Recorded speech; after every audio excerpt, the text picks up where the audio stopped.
Managing Director of Amul, Mr. Jayen Mehta, was in attendance for a very special session at TV9 What Next Thinks Today News9 Global Summit called Startup India, Scale Up and Sustain. And along with him was Ghazal Alagh, co-founder of Mamaearth. Take a look at this.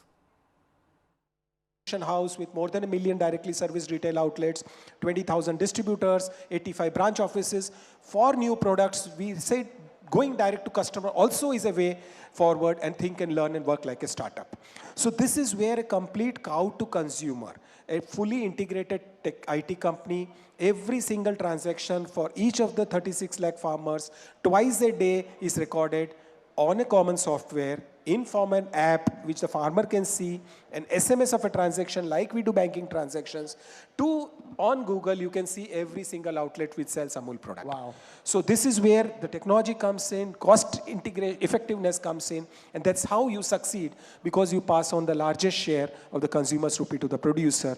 And believe me, when I say more than 85% goes back to the producer, use an international benchmark. In Europe, in US, in Australia, New Zealand, any developed country of the world, producer gets only 1/3 share of a consumer's dollar or a euro or a pound. So this is where all the factors come in, and you have to see the harmony in all of this to make it happen. Ghazal, you're looking at how technology is integrated, but here you are, a new age brand who did the opposite of Amul. Amul went to the stores first and made sure that the product was available in the physical stores. Your product was available online first, and now in the next stage of development, you're talking about the physical presence of your product in stores. Talk to us, how was this transition? First, marketing it directly online, taking the bull by the horn. We are in a social media age. How did you do that? And how do you now turning away from that for a physical presence of your products in stores? So very interesting. I think I would start by saying that for us at Mamaearth, it was not an option. It was more a necessity. We did not have any kind of experience or large amount of money to directly target offline stores. And what we realized very early on was, when you're in an offline shop, there are 500 different brands who've kept their products. For a consumer to walk in and for you to grab consumers' attention to say, you know what, I'm the new child on the block, check me out, it's very difficult unless you spend a lot of money which shouts out visibility, which shouts out attention, breaking spanners, and the amount of money that you need to do that in just one store and multiply it by, even if you want to start with just one city, was way high than what we could fathom.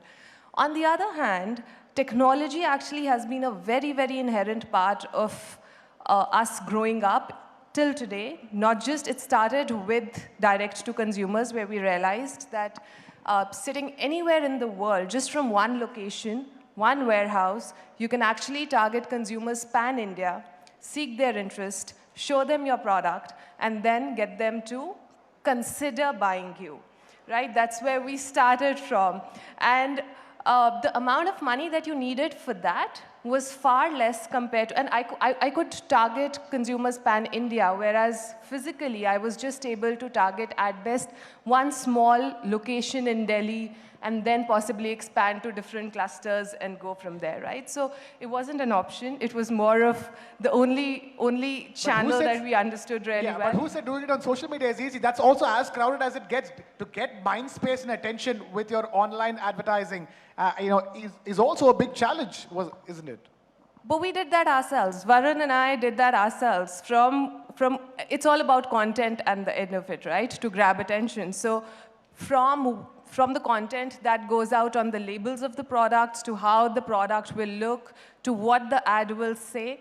Most importantly, one insight that we understood was, and because I was a new mother, I was trusting other mothers more than I was trusting brands, because brands didn't listen.